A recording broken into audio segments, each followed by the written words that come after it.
Hello दोस्तों, मैं हूं आपका होस्ट जस्ट फॉर कोड। दोस्तों आ गया हूं प्ले को लेकर अमेजिंग चैप्टर लेके जावास्क्रिप्ट से, यानी कि जावास्क्रिप्ट का ये चैप्टर है। दोस्तों सबसे पहले आपको एक पेज बना लेना है।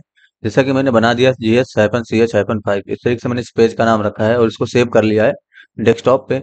उसके बाद मैंने इसको ब्राउजर में भी रन कर लिया है। तो सबसे पहले यहाँ पर मैनुअली H1 से, यानी कि HTML से यहाँ पर H1 यूज करेंगे और जस्ट फॉर कोड इस तरीके से यहाँ पर लिख देंगे। ठीक है, यहाँ पर रिलोड करेंगे इस तरीके से तो यहाँ पर जस्ट फोर कोड आ जाएगा। इस तरीके से थोड़ा जूम कर देता हूँ। इस तरीके से मैंने जूम किया, यहाँ पर जस्ट फोर कोड आ गया। क्योंकि यहाँ पर हमने मैनुअली यानी कि H1 से H1 टैग का यूज करके लिखा है। ठीक है, फिलहाल हम लोग आज भी फंक्शन और प्रैक्टिस, फंक्शन पे प्रैक्टिस करेंगे और वेरिएबल्स पे प्रैक्टिस करेंगे। कुछ नए कीवर्ड्स भी आप सीखोगे। ठीक है, यहाँ पर मैंने H1 लिखा। जब हमें कुछ काम करना होता है, यानी कि H1 एक बटन भी बना लेते हैं अभी, क्योंकि मुझे क्लिक पे कोई रिजल्ट परफॉर्म करना है, तो यहाँ पर मैंने लिख देता हूँ क्लिक में इस तरीके से। और यहाँ पर क्या करूंगा मैं, इसके जस्ट नीचे स्क्रिप्ट को इनेबल करूंगा, क्योंकि मुझे स्क्रिप्ट का कोड भी लिखना है, इसलिए यहाँ पर। और एक फंक्शन बना लूंगा मैं डेमो के नाम से इस तरीके से। और यहाँ पर क्या करूंगा मैं, जो डेमो के अंदर रिजल्ट जो है उसको सेलेक्ट कर लूंगा। ठीक है, यानी कि एक लेट, एक वेरिएबल बनाइए जरा रिजल्ट के नाम से, लेट रिजल्ट इस तरीके से। और यहाँ पर क्या करिए, जो रिजल्ट है उसको सेलेक्ट कर लिए। तो document dot gate element by ID का करेंगे इस तरीके से। और जो रिजल्ट है हमारा, यानी कि जो रिजल्ट आईडी है जिसमें, उसको सेलेक्ट करेंगे। बट अभी तक हमने रिजल्ट जो आईडी है वो कहीं पर दी नहीं है, यानी कि जो रिजल्ट ये वाली आईडी है ये हमने यहाँ पर कहीं नहीं दिया है। तो H1 में इस रिजल्ट को लगा दीजिए, यहाँ पर आईडी का यूज करेंगे और यहाँ पर रिजल्ट इस तरीके से लगा देंगे। उसके बाद अगर हमें जब कुछ H1 में डालना होता था तो H1 का यूज करते थे, यानी कि रिजल्ट का यूज करते थे इस तरीके से। और यहाँ पर क्या करते थे, रिजल्ट डॉट इनर HTML या इनर टेक्स्ट का यूज करते थे और यहाँ पर जस्ट फोर कोड इस तरीके से डाल देते थे। यानी कि यहाँ पर हम लोग रिजल्ट के अंदर जस्ट फॉर कोड लिखते थे। रिलोड करेंगे और क्लिक करेंगे तो जस्ट फॉर कोड, अभी पहले से जस्ट फॉर कोड है तो यहाँ पर कुछ और डालिए तो ऐसे डिफरेंस पता चले। तो यहाँ पर लिखेंगे आलोक कुमार इस तरीके से मैंने लिखा। और यहाँ पर आकर टर्मिनेट करके मैंने रिलोड किया और क्लिक करूंगा तो यहाँ पर देखिए आलोक कुमार होना चाहिए, बट नहीं जा रहा है। क्यों? अच्छा, इस फंक्शन को हमने कॉल नहीं किया। तो फंक्शन को कॉल हमें कब करना है, यहाँ पर, यानी कि ऑन क्लिक पे इस तरीके से फंक्शन को कॉल कर लेंगे। तो ऑन क्लिक इक्वल टू क्या हो जाएगा, आपका डेमो, यानी कि जो डेमो फंक्शन है उसको हमने यहाँ पर इस तरीके से कॉल किया। रिलोड करके टेस्टिंग करेंगे तो अब हमारा जो आलोक कुमार है वो इसमें लिख जाएगा। ठीक है, तो जब हमें कुछ डेटा इसमें असाइन करना होता था तब हम इस तरीके से लिखते थे, यानी कि इनर एचटीएमएल का यूज करते थे। लेकिन और भी कुछ टैग होते हैं, जैसे कि इनपुट टैग होता है। तो उसमें डेटा असाइन करने के लिए और डेटा निकालने के लिए आपको किसी और तरीके का यूज करना पड़ेगा। तो आईडी में यहाँ पर इनपुट दे दीजिए इस तरीके से और इस इनपुट फील्ड को भी यहाँ पर सेलेक्ट कर लीजिए। तो एक बार क्या करूंगा मैं, लेट इनपुट इस नाम से वेरिएबल बनाऊंगा और यहाँ पर क्या करूंगा मैं, document dot gate element by ID का यूज करूंगा इस तरीके से। और यहाँ पर मैं सेलेक्ट कर लूंगा इनपुट फील्ड को। तो गेट एलिमेंट बाई आईडी इस तरीके से मैंने लिखा और यहाँ पर जो इनपुट आईडी है उसको मैंने सेलेक्ट कर लिया इस तरीके से। यहाँ पर टर्मिनेट करेंगे, यहाँ पर ये जो इनपुट आईडी है इसको मैंने सेलेक्ट किया है। ठीक है, अब हमें इसके अंदर अगर कुछ असाइन करना है, सपोज करो मुझे इसके अंदर कुछ लिखना है, तो इनपुट का यूज करेंगे इस तरीके से। और यहाँ पर वैल्यू कीवर्ड का आपको यूज करना है, यानी कि वैल्यू जो कीवर्ड है उसका यूज करना है। तो ये जो वैल्यू कीवर्ड है वो सभी जगह पे नहीं लगता है, कुछ लिमिटेड चीजें होती हैं जहाँ अभी मैं आपको बताता हूँ। और यहाँ पर मैंने लिख दिया 1 2 3 5 6। ठीक है, यहाँ पर आकर रिलोड करेंगे इस तरीके से और यहाँ पर क्लिक करेंगे तो देखिए इनपुट फील्ड के अंदर आ गया 1 2 3 4 5 6 और आलोक कुमार के अंदर आ गया इस तरीके से डेटा। तो अभी यहाँ पर देखिए हमने यहाँ पर तो इनर एचटीएमएल का यूज किया था। थोड़ा सा ये जो इनपुट फील्ड है इसको ऊपर कर देता हूँ डिजाइन के तौर पे। तो यहाँ पर आल्ट की दबाएंगे इस तरीके से और आप आर की दबाएंगे तो ये लाइन ऊपर चला जाएगा। एक बार बीआर भी लगा दीजिए 2 बार, जिससे ब्रेक हो जाए। ठीक है, अभी मैं कुछ समझा रहा हूँ आपको। रिलोड करेंगे इस तरीके से, यहाँ पर देखिए जस्ट फोर कोड है और यहाँ पर इनपुट फील्ड है और क्लिक करेंगे तो दोनों में ही डेटा चेंज हुआ। यहाँ पर भी डेटा आया और यहाँ पर भी डेटा आया। तो दोनों में डेटा भेजने का तरीका कुछ और है। यहाँ पर हमने इनर एचटीएमएल का यूज किया है और यहाँ पर वैल्यू कीवर्ड का यूज किया है। तो अब आपको ये समझना होगा कि कब आपको इनर एचटीएमएल यूज करना है, कब आपको वैल्यू टैग यूज करना है। तो आपको यहाँ पर समझिए, जिस तरीके से अगर यहाँ पर कोई ऐसा टैग है जिसमें इनपुट लिखा जा रहा है, यानी कि कीबोर्ड से कुछ टाइप कर पा रहे हैं आप, या कोई ऐसी सेलेक्ट टैग है, ऑप्शन टैग है जिसमें आप इनपुट दे रहे हैं, तो आपको यहाँ पर वैल्यू का यूज करना है। यानी कि यहाँ पर सेलेक्ट टैग भी होता, तो सेलेक्ट टैग में जो ऑप्शन होता है, यानी कि क्लिक करते हैं तो बहुत सारे ऑप्शन आते हैं, उस पर क्लिक करते हैं तो वो भी आपका इनपुट फील्ड ही माना जाता है। ठीक है, तो वो सिलेक्ट होता तो यहाँ पर आपको क्या करना पड़ता, वैल्यू कीवर्ड का यूज करना पड़ता। इनपुट फील्ड है तो आपको वैल्यू कीवर्ड का यूज करना पड़ेगा। टेक्स्ट एरिया है तो आपको वैल्यू कीवर्ड का यूज करना पड़ेगा। जैसे सपोज करो मैं आपको एग्जांपल के तौर पर यहाँ पर टेक्स्ट एरिया लेके दिखाता हूँ, यानी कि जो इनपुट फील्ड है इसको हटा दूंगा यहाँ से, उसके जगह पे मैं एक टेक्स्ट एरिया इस तरीके से ले लेता हूँ। ठीक है, तो यहाँ पर क्या करेंगे, टेक्स्ट एरिया का यूज करेंगे। इससे क्या होगा, टेक्स्ट एरिया आ जाएगा और इसमें आईडी की तो वैल्यू क्या देंगे हम लोग, इनपुट। ठीक है, तो इनपुट मैंने आईडी दे दिया इसलिए क्योंकि यहाँ पर सेलेक्टेड है पहले से, इसी को हम बार बार सेलेक्ट कर लें। ठीक है, रिलोड करेंगे यहाँ पर और क्लिक करेंगे तो देखिए टेक्स्ट एरिया में भी 1 2 3 4 5 इस तरीके से आ गया। ठीक है, तो यहाँ पर टेक्स्ट एरिया होगा, इनपुट फील्ड होगा या सेलेक्ट होगा। तो आपको यहाँ पर वैल्यू का यूज करना है, वैल्यू कीवर्ड का यूज करना है। तो आपको कैसे पता चलेगा क्या है, आप यहाँ पर देखेंगे कि अगर इसमें इनपुट हो रहा है, कुछ भी इनपुट लिया जा रहा है यहाँ से, तो ये समझिए कि उसकी जो वैल्यू है या उसमें जो वैल्यू असाइन होगी वो वैल्यू कीवर्ड के साथ असाइन होगी। और ऐसा कोई टैग है जिसमें हम इनपुट नहीं दे पा रहे हैं, तो उसमें इनर एचटीएमएल या इनर टेक्स्ट का यूज करके आप यहाँ पर वैल्यू को असाइन करेंगे। तो इनर टेक्स्ट का भी हम लोग यूज कर सकते हैं वैल्यू असाइन करने के लिए।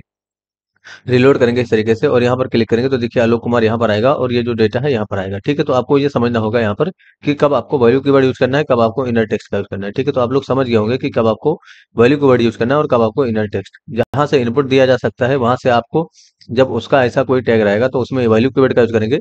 और इसमें कोई भी इनपुट नहीं दिया जा सकता है, तो यहाँ से आप यानी कि जो है कौन सा टैग यूज करेंगे, इनर एचटीएमएल कीवर्ड का यूज करेंगे, यानी कि इनर एचटीएमएल या इनर टेक्स्ट का यूज करेंगे। अगर यहाँ पर कोई टैग होता है इसके बाद यहाँ पर S6 का यूज करते, तो यहाँ पर आपको इनर टेक्स्ट से ये काम नहीं करेगा। यानी कि इनर टेक्स्ट से अगर आपने लिख दिया है तो ये आपको एज इट इज वहां पर प्रिंट हो जाएगा। जैसे रिलोड करेंगे यहाँ पर और क्लिक करेंगे तो देखिए इनर टेक्स्ट से एज इट इज प्रिंट हो गया।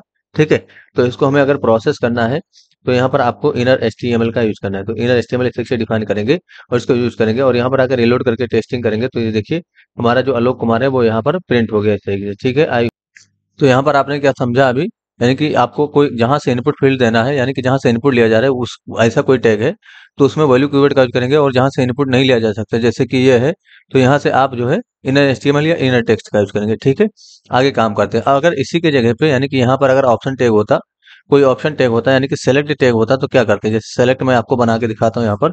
इससे मैंने सेलेक्ट टैग लिया यहाँ पर और इसके अंदर आईडी की वैल्यू मैं इनपुट ही रखता हूँ जिससे मैं वहां पर सेलेक्ट कर रखा हूँ। तो मैंने इनपुट रखा और यहाँ पर इसके अंदर कुछ ऑप्शन बनाया तो ऑप्शन की इससे ऑप्शन की वर्ड का यूज करेंगे, यानी कि ऑप्शन टेक का यूज करेंगे और इंटू 3 कर देंगे। इससे क्या होगा, 3 ऑप्शन बन जाएगा। ठीक है, तीनों में अलग अलग वैल्यू डाल देता हूँ। तो मैंने तीनों में अलग अलग इस तरीके से डाला आलोक और यहाँ पर मैंने डाला आहद, इस तरीके से मैंने आहद डाला और यहाँ पर मैंने डाल दिया रिजवान, इस तरीके से मैंने यहाँ पर रिजवान डाल दिया। ठीक है, तो आप कुछ भी डाल सकते हो यहाँ पर और रिलोड करेंगे तो ये एज इट इज यहाँ पर आ जाएगा, यानी कि जो जो भी आपने यहाँ पर डाला। अच्छा, इसमें कुछ नहीं आया तो हो सकता है ऑप्शन की वैल्यू गलत हो। यहाँ पर देखिए ऑप्शन की वैल्यू मिस्टेक हो गई तो यहाँ पर हम लोग एन लगा देंगे इस तरीके से और आगे की तरफ भी जाएंगे, यहाँ पर भी हमें एन लगाना होगा। तो यहाँ पर क्लिक करूंगा, अल्ट दबा के रखूंगा, यहाँ क्लिक कर लूंगा, यहाँ पर क्लिक कर लूंगा और ऑप्शन यहाँ पर क्लोज कर देंगे। ठीक है, रिलोड करेंगे इस तरीके से और यहाँ पर देखिए आलोक आया, अहद आया, रिजवान आया। ठीक है, अगर इसमें कोई डाटा असाइन करना होगा तो वो कैसे असाइन करेंगे। अब यहाँ पर जैसे एक और चीज होता है, यहाँ पर वैल्यू नाम का एक कीवर्ड होता है। मैंने यहाँ पर वैल्यू कीवर्ड इस से असाइन किया और यहाँ पर मैं 1 2 3 4 इस सेक्शन लिख देता हूँ 1 2 3 और यहाँ पर मैं लिख दूंगा 1 2 3 4 और यहाँ पर मैं लिख दूंगा 1 2 3 4 5। इस तरीके से मैंने लिखा। यहाँ पर आलोक है, यहाँ पर अहद है और यहाँ पर रिजवान है, लेकिन इसकी वैल्यू मैंने कुछ और रखी है इस तरीके से। ठीक है, यहाँ पर जो वैल्यू है वो मैंने चेंज कर रखी है। तो यहाँ पर सबसे पहली चीज इसको अभी हटा दीजिए ये लाइन, अब इसको समझना होगा थोड़ा आपको। तो यहाँ पर मैंने क्या किया, अलर्ट में मैंने पास किया इस तरीके से, यानी कि अलर्ट का यूज करूंगा इस तरीके से और यहाँ पर क्या पास करूंगा मैं, इनपुट डॉट वैल्यू, यानी कि इनपुट डॉट वैल्यू इस तरीके से डिफाइन करूंगा। तो क्या होगा, अभी मुझे उसका डेटा निकालना है तो इनपुट डॉट वैल्यू मैंने इस तरीके से डिफाइन किया और यहाँ पर वैल्यू कोड का किया अलर्ट में। यहाँ पर आकर टर्मिनेट करेंगे और रिलोड करके यहाँ पर टेस्टिंग करेंगे। रिलोड करके जरा यहाँ पर कुछ चूज करिए, जैसे मैंने रिजवान चूज किया और क्लिक करेंगे तो क्या आएगा, यहाँ पर 1 2 3 4 5 आएगा। अगर मैं यहाँ से अहद चूज करूंगा तो क्या आएगा, 1 2 3 4 आएगा। इसी तरीके से अगर मैं आलोक चूज करूँ यहाँ से तो क्या आएगा, 1 2 3 आएगा। थोड़ा सा इसका जो लेंथ है वो बढ़ा, यानी कि इसका जो विड्थ है बढ़ा देता हूँ। तो यहाँ पर आइए, सेलेक्ट का विड्थ बढ़ाना है तो यहीं से आप क्या करिए, इस तरीके से स्टाइल लगाइए, यानी कि यहाँ पर और विथ प्रॉपर्टी का यूज करिए इस तरीके से और इसको बढ़ा दीजिए थोड़ा। तो मैंने कर दिया 200 पिक्सल इस तरीके से। रिलोड करेंगे तो इसका भी थोड़ा बढ़ जाएगा इस तरीके से। ठीक है, यहाँ पर देखिए मैंने अगर अहद सेलेक्ट करके क्लिक किया तो यहाँ पर क्या आ रहा है, 1 2 3 4। तो ये जो वैल्यू आ रही है ये कहाँ से आ रही है। अब यहाँ पर जो देख रहे हैं यानी कि आलोक, अहद और रिजवान जो लिखा हुआ है इससे कोई मतलब नहीं है। अगर आपने यहाँ पर कोई वैल्यू असाइन कर दिया है तो वो वही वैल्यू जाएगी। यानी कि यहाँ पर अगर 1 2 3 4 5 लिखा है रिजवान के सामने तो इसका मतलब क्या हुआ, यही वैल्यू जाएगी, भले आप रिजवान सेलेक्ट करेंगे। लेकिन यहाँ पर अगर वैल्यू कीवर्ड नहीं होता, सपोज करो यहाँ पर वैल्यू कीवर्ड नहीं होता तब क्या जाता है। तो मैंने यहाँ से इस तरीके से हटाया वैल्यू कीवर्ड को, यानी कि यहाँ पर मैं क्या करूंगा, वैल्यू कीवर्ड को हटा दूंगा इस तरीके से। ठीक है, इस तरीके से मैंने वैल्यू कीवर्ड हटा दिया। अब क्या जाएगा, अब वही जाएगा जो आपने सेलेक्ट किया होगा। तो यहाँ पर जैसे मैंने रिजवान सेलेक्ट किया, क्लिक करेंगे तो यहाँ पर रिजवान जाएगा। ठीक है, तो अगर वैल्यू कीवर्ड नहीं लगा होगा तब रिजवान जाएगा, अगर वैल्यू कीवर्ड लगा होगा तो रिजवान नहीं जाएगा। इस तरीके से यहाँ पर अहद सेलेक्ट करेंगे, क्लिक करेंगे तो अहद जाएगा। ठीक है, तो अब क्या वैल्यू बन रहा है इसका, यानी कि इसका वैल्यू अब क्या बन रहा है, जो इसमें डेटा पड़ा हुआ है यानी कि आलोक, अहद, रिजवान। तो मैनुअली यहाँ पर बाय डिफॉल्ट इस तरीके से, यानी कि बाय डिफॉल्ट अगर आप नहीं लगाएंगे तो यहाँ पर आलोक बाय डिफॉल्ट इस तरीके से आ जाएगा और बाय डिफॉल्ट अहद यहाँ पर इस तरीके से आ जाएगा और बाय डिफॉल्ट यहाँ पर रिजवान जो है इस तरीके से आ जाएगा। तो यहाँ पर हुआ क्या, एक्चुअली अगर आपने वैल्यू कीवर्ड का यूज नहीं किया है तो यहाँ पर ये वैल्यू जाएगी, बाय डिफॉल्ट ये जाएगी, आपको लगाने की जरूरत नहीं है। लेकिन अगर आप चाहें तो इसकी वैल्यू चेंज कर सकते हो, जैसे मैं यहाँ पर डमी डेटा कुछ आप डाल सकते हो, दूसरा डेटा। तो बहुत सारे जगह पे प्रोजेक्ट में ऐसा करना पड़ता है कि हमें इस जगह पे डमी डेटा डालना पड़ता है। जैसे मैंने डमी डाल दिया है, क्लिक करेंगे तो यहाँ पर वो डेटा आएगा जो कि आपने वैल्यू कीवर्ड में डाल रखा होगा। अब यहाँ पर जैसे मैं फिर से यहाँ पर 1 2 3 इस तरीके से कर देता हूँ, यहाँ पर मैं 1 2 3 4 कर देता हूँ, और यहाँ पर मैं 1 2 3 4 5 इस तरीके से कर देता हूँ। यहाँ पर देखिए आलोक है, यहाँ पर अहद है, यहाँ पर रिजवान है, और यहाँ पर डेटा कुछ और है। तो इसमें भी असाइन करने के लिए आप वैल्यू कीवर्ड का यूज करेंगे। तो यहाँ पर देखिए अलर्ट है, यहाँ से मैं इसको हटाता हूँ और इनपुट फील्ड के वैल्यू में कुछ असाइन करना चाहता हूँ, इनपुट डॉट वैल्यू इस तरीके से डिफाइन करेंगे, यानी कि इनपुट डॉट और वैल्यू कीवर्ड का यूज करेंगे यहाँ पर। और यहाँ पर लिखेंगे हम लोग कुछ भी, मैंने लिखा जैसे मैंने लिखा जस्ट फॉर कोड, इस तरीके से मैंने लिखा।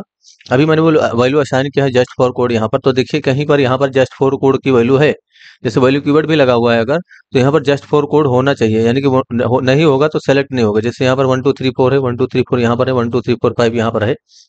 तो अभी प्रॉब्लम क्या होगी, जैसे आपने जस्ट फॉर कोड असाइन किया होगा तो क्या होगा, क्लिक करेंगे तो ये वैल्यू एम्प्टी हो जाएगी, यहाँ पर कुछ नहीं जाएगा, और यहाँ पर वही वैल्यू जाएगी जो इसके ऑप्शन में होगा। यानी कि अगर इसके ऑप्शन की वैल्यू मैच नहीं करेगी तो यहाँ पर डेटा नहीं जाएगा। भले आप यहाँ पर रिजवान लिख दीजिए, यहाँ पर जैसे मैंने आलोक लिख दिया इस तरीके से, या अहद लिख दिया, चलिए मैं अहद लिख देता हूँ इस तरीके से, और क्लिक करूंगा तो क्या प्रॉब्लम होगी। अब यहाँ पर क्लिक करेंगे तो ये देखिए एम्प्टी जा रहा है। अब एम्प्टी क्यों जा रहा है, क्योंकि जब तक इसकी वैल्यू से मैच नहीं करेगा, यानी कि यहाँ पर जो वैल्यू है इससे जब तक मैच नहीं करेगा वो डेटा असाइन नहीं होगा। जैसे मैं यहाँ पर अगर 1 2 3 4 5 लिख दूँ इस तरीके से, तो यहाँ पर अब क्या होगा, रिजवान सेलेक्ट हो जाएगा। यहाँ पर आकर रिलोड करिए और यहाँ क्लिक करिए तो देखिए रिजवान यहाँ पर सेलेक्ट हो गया, ठीक है। यानी कि यहाँ पर वैल्यू से जो डेटा आप असाइन कर रहे हो वो वैल्यू से मैच करना चाहिए यहाँ पर, यानी कि जो वैल्यू यहाँ पर लगी हुई है इससे मैच करना चाहिए, तभी वो निकल के उसमें प्रिंट होगा, ठीक है। यहाँ पर आकर रिलोड करके फिर से टेस्टिंग करिए, मैंने क्लिक किया तो ये रिजवान आ गया। अगर मैं यहाँ पर 1 2 3 4 सेलेक्ट कर लूँ, यानी कि 1 2 3 4 असाइन करूँ इसको, तो कौन सा सेलेक्ट होगा, अब अहद, यानी कि क्लिक करेंगे तो यहाँ पर अहद इस तरीके से सेलेक्ट हो जाएगा। इसी तरीके से और भी बहुत सारी चीजें आप यहाँ पर सीखने को पाएंगे आगे। फिलहाल आपको इतना याद रखना है कि जब भी आपको कुछ असाइन करना होगा तो इसकी वैल्यू से मैच करके असाइन करना होगा। सपोज करो यहाँ पर वैल्यू कीवर्ड ना होता तब कैसे मैच होता। तो वैल्यू कीवर्ड अगर नहीं है तो मैंने क्या कहा था कि बाय डिफॉल्ट आपकी वैल्यू क्या बनती है, यानी कि जो यहाँ पर लिखा हुआ होता है वही आपकी वैल्यू बनती है। तो यहाँ पर ये इससे मैच करके लिखेंगे, जैसे मैंने यहाँ पर लिखा रिजवान, इस तरीके से मैंने यहाँ पर लिख दिया रिजवान, और यहाँ पर आके रिलोड करके क्लिक करेंगे तो यहाँ पर क्या सेलेक्ट होगा, अब रिजवान इस तरीके से, ठीक है।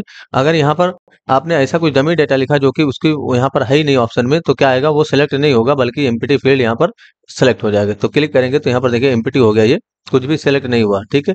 और ऐसा डेटा देंगे जो कि वहां पर है तो वो सिलेक्ट हो जाएगा, जैसे मैंने यहाँ पर लिखा अहद इस तरीके से, तो अब क्या होगा, ये चीज उसमें सेलेक्ट हो जाएगी। तो क्लिक करिए जरा, यहाँ पर अहद आ गया। तो आपको समझना होगा इस चीज को कि जब आप सेलेक्ट टैग में कुछ काम करेंगे, कुछ भी असाइन करेंगे, तो वो जो डेटा है वो यहाँ से मैच करेगा तभी उसमें असाइन होगा। यानी कि जो सेलेक्ट ऑप्शन टैग में पहले से डेटा होगा उससे अगर मैच कर रहा है तो असाइन होगा, भले ही यहाँ पर वैल्यू, अच्छा ये जो ऑप्शन का टैग यानी कि ऑप्शन टैग का डेटा होता है ये देखने के लिए होता है। आप चाहे तो इसको चेंज कर सकते हैं, जैसे देखने के लिए रिजवान देख सकते हो और वैल्यू इसका कुछ और कर सकते हो। तो वैल्यू कीवर्ड का यूज करिए, और यहाँ पर मैंने 1 2 3 4 5 यानी कि इसका वैल्यू नंबर दे दिया।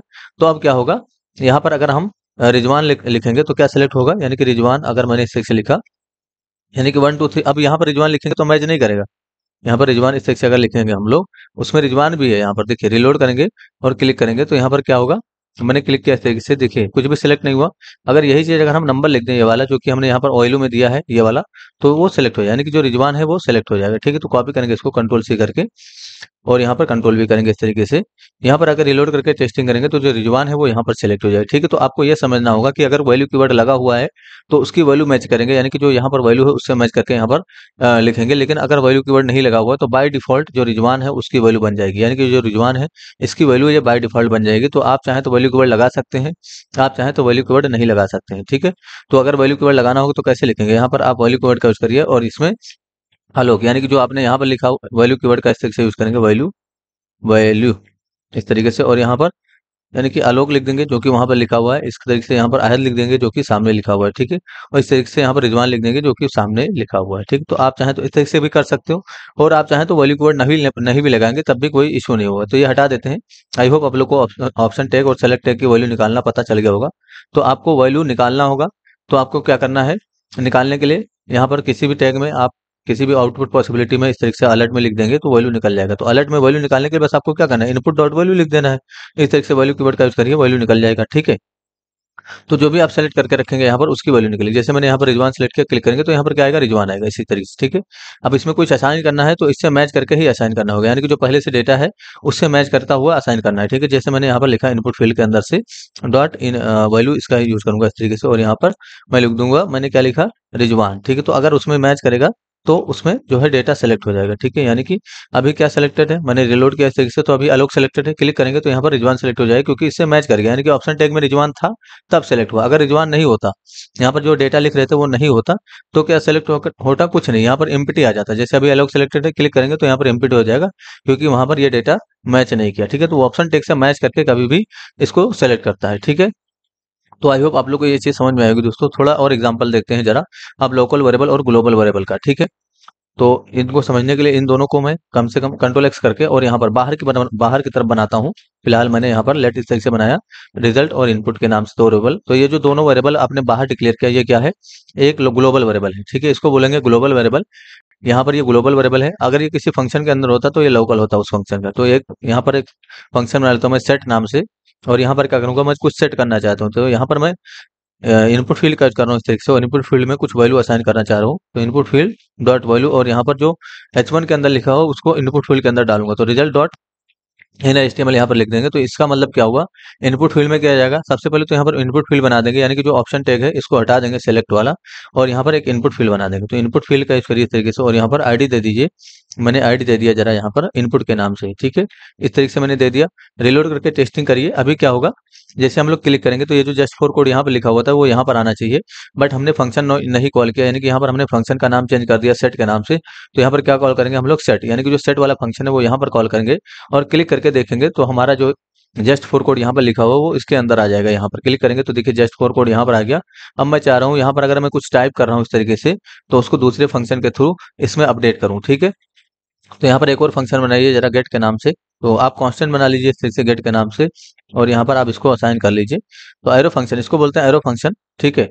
और यहाँ पर क्या करेंगे, सेम चीज हम करेंगे, यहाँ पर रिजल्ट का यूज करेंगे इस तरीके से, और रिजल्ट के वैल्यू में कुछ असाइन, यानी कि रिजल्ट डॉट इनर एचटीएमएल, क्योंकि अब हमें जो इनपुट फील्ड की वैल्यू होगी वो रिजल्ट में डालना है। अभी तक हमने क्या किया था, यहाँ पर मैं समझाता हूँ। यहाँ पर हमने क्या किया था, सिचुएशन हमारा ये था कि जो रिजल्ट है उसका वैल्यू यहाँ पर डालना है इसके अंदर वैल्यू में, इनपुट फील्ड की वैल्यू में, और यहाँ पर जो रिजल्ट है उसके इनर एचटीएमएल में हमें इनपुट फील्ड की वैल्यू डालनी है, ठीक है। हम यहाँ पर इनपुट फील्ड में वैल्यू रिजल्ट का इनर एचटीएमएल डाल रहे थे, लेकिन अब यहाँ पर क्या है, नीचे वाले में रिजल्ट के इनर एचटीएमएल में हम लोग इनपुट फील्ड की वैल्यू डाल रहे हैं। तो एक काम करिए, इसको एक और बटन बना लीजिए यहाँ पर इस तरीके से, और यहाँ पर लिख दीजिए सेट मी, इसमें लिखा है सेट मी, और यहाँ पर लिख दूंगा गेट मी, ठीक है।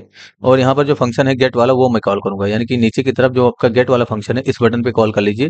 तो इससे क्या होगा, रिलोड करेंगे, जैसे मैंने सेट पे क्लिक करूंगा तो यहाँ से डेटा निकलेगा और यहाँ पर आ जाएगा, और यहाँ पर मैं अगर आलोक कुमार लिख के इस तरीके से गेट पे क्लिक करूँ, यानी कि गेट मी पे, तो यहाँ से निकलेगा और यहाँ पर आ जाएगा। अब यहाँ पर आप कुछ भी चेंजेस करेंगे, गेट पे क्लिक करेंगे तो वहां पर चेंजेस आपको दिखेगा इस तरीके से, ठीक है। यहाँ पर क्लिक करेंगे तो आ जाएगा, लेकिन यही चीज अगर हटा देंगे और यहाँ पर सेट पे क्लिक करेंगे तो ये जो डेटा था यहाँ से निकल के यहाँ पर आ जाएगा, ठीक है।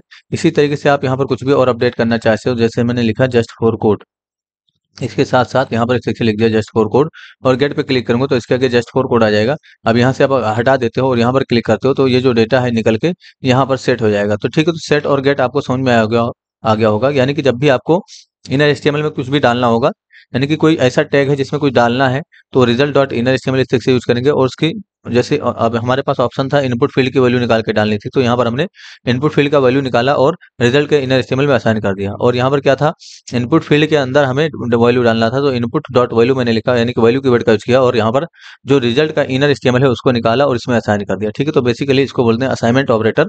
जब ऑपरेटर का चैप्टर आएगा तो आपको ये चीज बताई जाएगी, ठीक है। अब जरा लोकल वेरिएबल और ग्लोबल वेरिएबल समझ लीजिए। अगर ये दोनों लाइन हम लोग नीचे कर दें, यानी कि किसी फंक्शन के अंदर कर दें, तो एरर मिलेगा आपको। यानी कि यहाँ पर हम यूज कर रहे हैं गेट में, जब गेट वाला फंक्शन कॉल होगा तो ये एरर मिलेगा, यानी कि एरर प्रोड्यूस करेगा। रिलोड करके टेस्टिंग करिए जरा, सेट पे क्लिक करेंगे तो जस्ट फॉर कोड निकल के तो यहाँ पर आ जाएगा, लेकिन अगर आपने गेट पे क्लिक किया, यानी कि यहाँ पर कुछ टाइप किया इस तरीके से और गेट पे क्लिक किया, तो एरर मिलना चाहिए, बट यहाँ पर एरर नहीं मिल रहा है।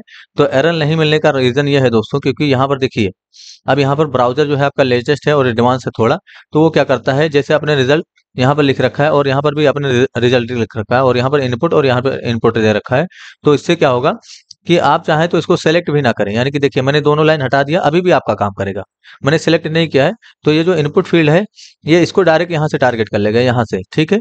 और ये जो रिजल्ट है वो डायरेक्ट यहाँ से टारगेट कर लेगा, ब्राउजर लेटेस्ट है तो ठीक है। यहाँ पर आकर रिलोड करेंगे, अभी भी सब कुछ काम करेगा। देखिए डेटा निकला, और यहाँ पर जाके हम कुछ अपडेट करके गेट में क्लिक करेंगे तो यहाँ पर डेटा अपडेट होगा, क्योंकि हमने वेरिएबल में सेलेक्ट भी नहीं किया तब भी काम कर रहा है। तो ये काम क्यों कर रहा है, क्योंकि ये जो इनपुट फील्ड जो ये है और ये जो रिजल्ट है, अगर आपने ऐसा लिखा है जो कि सेम मैच कर रहा है यहाँ पर आईडी में, तो वो डायरेक्ट उसको डिटेक्ट करके और उसमें जो है डेटा अपडेट कर देगा। लेकिन यही चीज अगर हम इनपुट वन कर दें, जैसे मैंने यहाँ पर कर दिया इनपुट अंडरस्कोर वन इस तरीके से, और यहाँ पर रिजल्ट अंडरस्कोर वन कर दिया, तो अब क्या होगा, कंफ्यूज हो जाएगा ये, और यहाँ पर जो है एरर देखने को मिलेगा। तो यहाँ पर आकर रिलोड करके क्लिक करेंगे तो देखिए अभी कुछ नहीं आया, और यहाँ पर भी जाके क्लिक करेंगे तो कुछ नहीं आएगा, और इंस्पेक्ट करके कंसोल में जाएंगे तो आपको एरर देखने को मिलेगा। ये देखिए लिखा हुआ है कि undefined input one is not defined. लेकिन यही चीज अगर हम आईडी यहाँ पर सेम कर दें, जैसे यहाँ पर रिजल्ट वन है तो यहाँ पर रिजल्ट अंडरस्कोर वन कर दीजिए, और यहाँ पर इनपुट अंडरस्कोर वन कर दीजिए, ठीक है।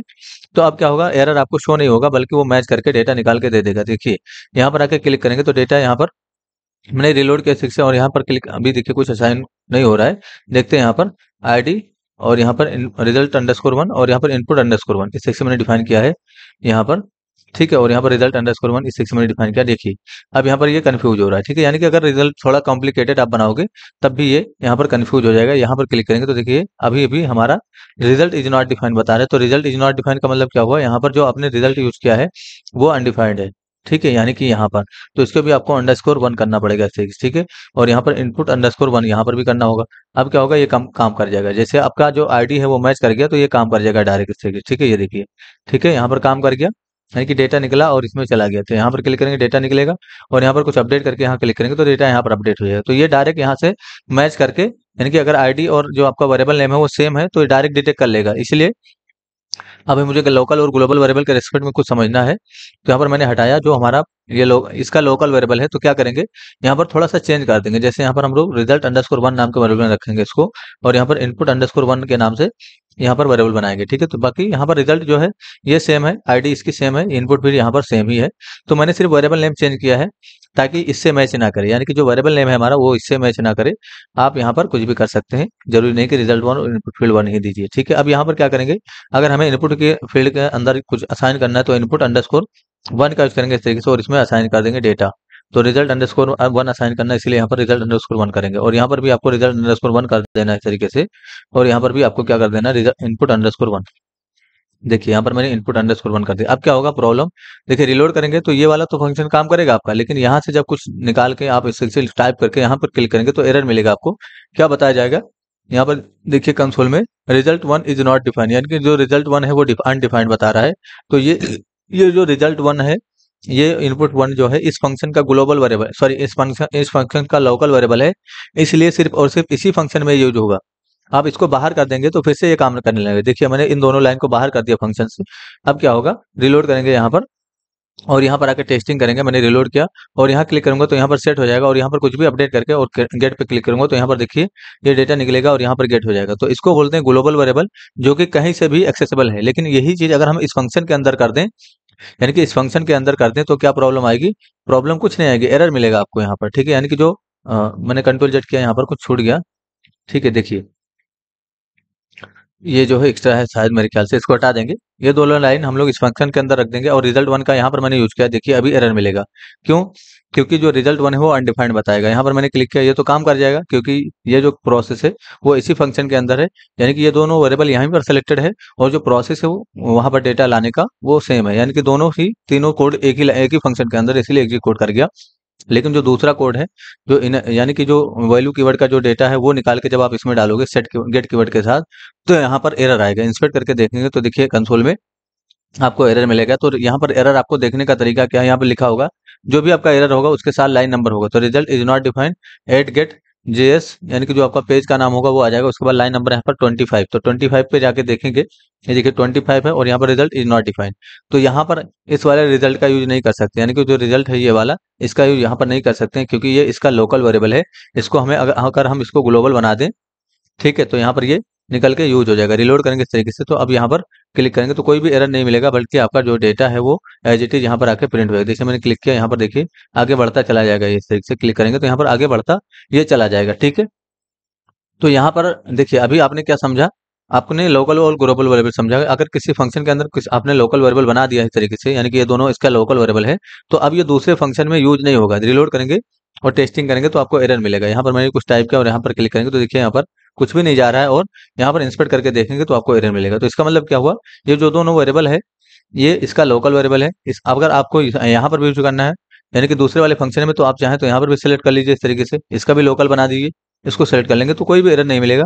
आप जो काम कर रहे थे वो आपका सही से काम करेगा। जैसे मैंने यहाँ पर क्लिक किया और यहाँ पर कुछ टाइप करके यहाँ क्लिक करूंगा तो देखिए वो इस तरीके से चेंज हो जाएगा। तो हमने क्या किया, यहाँ पर भी सिलेक्ट करना पड़ा हमें और यहाँ पर भी सिलेक्ट करना पड़ा। तो दोनों जगह पे देखिए दोनों दोनों ही लाइन का जो कोड है वो सेम है। ठीक है, यानी कि जब इस तरीके की सिचुएशन हो कि आपको एक ही चीज दो दो तीन तीन जगह पे सेलेक्ट करना पड़ रहा है, तो आप क्या करेंगे, उसको ग्लोबल बना देंगे। यानी कि एक बार उसको सेलेक्ट करेंगे और ग्लोबल उसको रख देंगे और उसको बार बार कहीं कहीं यूज कर लेंगे। ठीक है, तो मैंने इसको ग्लोबल रखा। अब ये दोनों फंक्शन में यूज हो जाएगा। अगर आप इसको इस फंक्शन का लोकल बना देंगे तो फिर से आपको यहाँ पर इसको सेलेक्ट करना होगा। ठीक है, तो आपने लोकल और ग्लोबल वेरिएबल को समझ लिया होगा। आई होप आपको समझ में होगा दोस्तों, ये लोकल और ग्लोबल वेरिएबल। ठीक है, चलिए आगे काम करते हैं। थोड़ा एक और चीज बताना है। जैसे मैं चाह रहा हूँ कि यहाँ पर जैसे जैसे मैं इनपुट करूँ वैसे वैसे यहाँ पर अपडेट होना चाहिए। तो यहाँ पर देखिए इसमें ये इस वाला फंक्शन, ये वाला फंक्शन कॉल होगा क्योंकि इनर एचटीएमएल में आपको कुछ भी अपडेट करना है। तो यहाँ पर आ जाइए, यहाँ पर इनपुट फील्ड जो है उसी के ऑन इनपुट में इसको कॉल कर लीजिए। तो यहाँ पर क्या करेंगे, हम लोग ऑन इनपुट का यूज करेंगे और यहाँ पर जो हमारा सेट वाला यानी कि जो गेट वाला फंक्शन है उसको यहाँ पर कॉल कर देंगे। ठीक है, इस तरीके से और रिलोड करके टेस्टिंग करेंगे तो जैसे जैसे आप टाइप करेंगे वहां पर भी अपडेट होता जाएगा। जैसे मैंने यहाँ पर लिखा आलोक कुमार इस तरीके से, और यहाँ पर मैंने और भी बहुत सारी चीजें लिखी इस तरीके से, तो वो अपडेट होता जाएगा लाइव।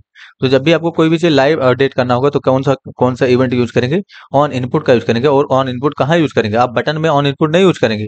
ऑन इनपुट वहां यूज करेंगे जहां से इनपुट दिया जा सकता है। जैसे यहाँ से इनपुट दिया जा सकता है, यहाँ पर सिर्फ क्लिक हो सकता है, होवर हो सकता है, लेकिन यहाँ पर कोई भी इनपुट नहीं दिया जा सकता है बटन में। तो बटन में आपको ऑन इनपुट नहीं यूज करना है। जहां से इनपुट देने की पॉसिबिलिटीज होंगी वहीं पर सिर्फ ऑन इनपुट का यूज करेंगे। ठीक है, तो आई होप आप लोग को ऑन इनपुट कीवर्ड और लॉगिन और यानी कि सॉरी लोकल और सुपर लोकल और ग्लोबल वेरिएबल भी समझ में आया होगा दोस्तों। और आपको वैल्यू कीवर्ड का यूज भी समझ में आ गया होगा कि वैल्यू कीवर्ड कैसे और कहाँ यूज करेंगे। और ऑप्शन टैग का भी आपको डेटा समझ में आया होगा कि ऑप्शन टैग में अगर कोई डेटा मैच करेगा तभी वो सेलेक्ट होगा।